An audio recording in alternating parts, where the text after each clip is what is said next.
All right, some people may be wondering, why am I carrying a cross across America? And it's because the Lord spoke to me very clearly. I never really had this as a dream or a thought of mine as much as it was in the Lord's mind. And I actually carried the cross about 7 years ago with another ministry and didn't really think I would ever do it again. And the Lord spoke to me one day and he told me to carry it into Harry Hines, which is a rough part of town. And I thought I would do it maybe once a month, and I didn't have a cross. I found someone that had a cross and started carrying the cross into Harry Hines and ministering to the people on the street. And God moved in a powerful way. Saw people get delivered on the street, just coming up to the cross out of curiosity or out of desperation. And never really thought I'd do it again, but then the Lord led me to carry it for a month in Dallas, and then he led me to carry it in New York and a couple of Ivy League schools at Harvard and at Princeton.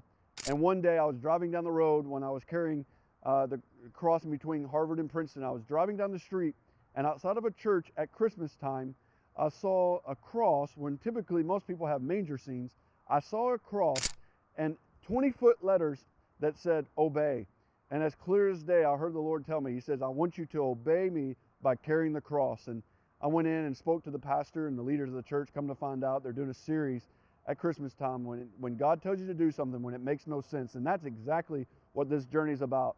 I am just trying to be obedient to the Lord. And that's what I encourage you to do. When the Lord tells you to do something, be obedient. It may not be carrying a 12-foot cross, but it might be reaching a neighbor or giving away some money, or maybe it's sharing the gospel in your workplace.